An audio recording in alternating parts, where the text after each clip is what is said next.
Hey guys, welcome to another Plus One Daily. My name is John Olson. I am honored, grateful, thankful that you guys have decided to spend a few minutes with me today as we dive deep into the world of personal development, success, affiliate marketing, online business, email marketing, anything and everything in between.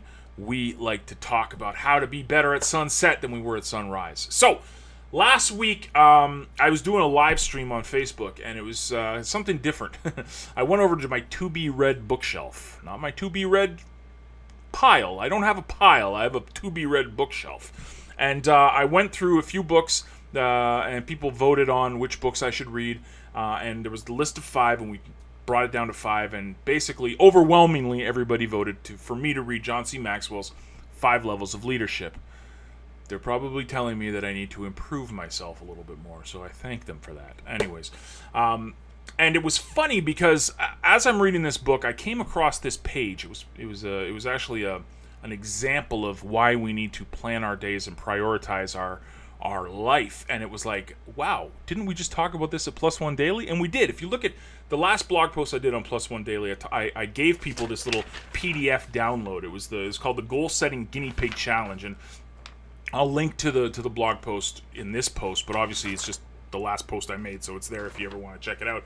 It's a free little one-page download that basically challenges people over the next 2 weeks to write down their top 10 goals, and then when they do that, at the end of the 2 weeks, they're going to find the 3 recurring themes that seem to pop up on the top of their list.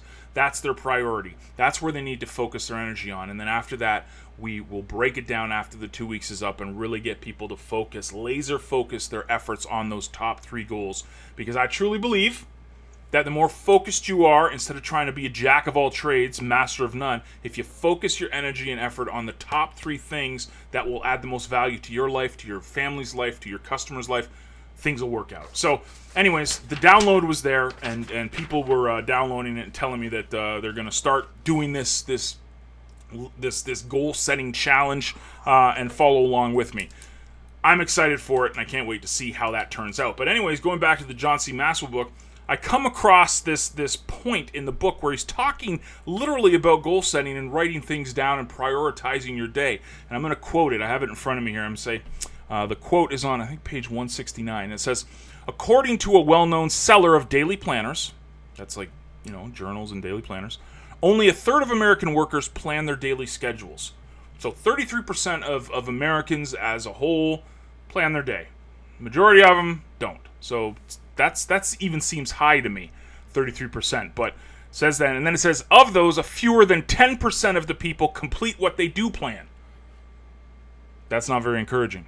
So he goes on after this point to say that we need to prioritize and we need to actually do the work.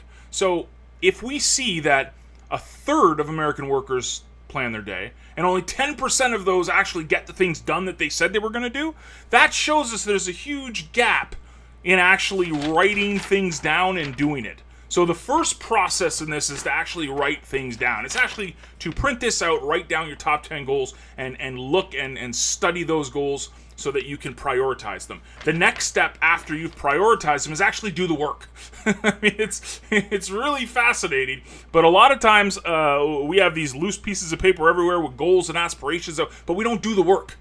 That's the problem is we don't do the work. We have no problem writing things down. We have no problem dreaming and telling people, oh, we're going to do this, we're going to do that, but we don't do the work. Doing the work is the big aha moment. It is the way to success. Actually, doing things is kind of how you get it accomplished, right? You take enough swings at the ball with the bat, eventually something's going to hit a home run. You've got to keep swinging. You actually got to do the work.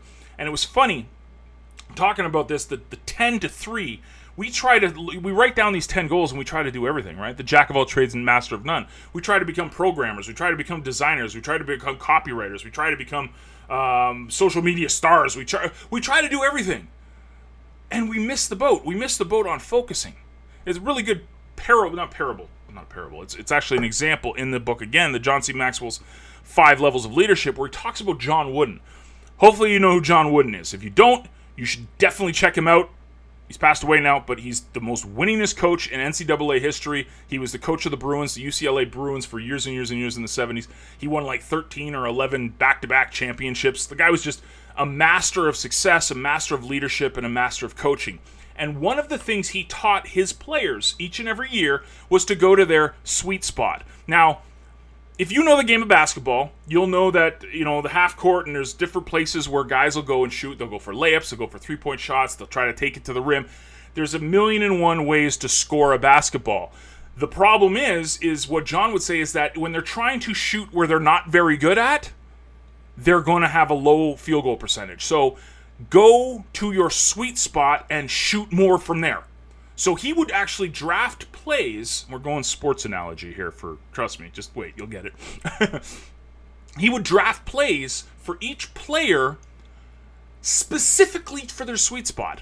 He knew that if Kareem Abdul-Jabbar, who was one of his players, was really good with his little sky hook, down post, low post, that's where Kareem would shoot the majority. He would not be taking three-point shots. He knew that Bill Walton, same thing. He wouldn't be doing three-point. I'm using the examples of the guys that actually played with him too. You see that? Look at the sports knowledge. But he would draft up plays for where the players on his team were really, really good, where they shot the highest percentage, and that's where they would focus their energy and efforts and training and practicing on.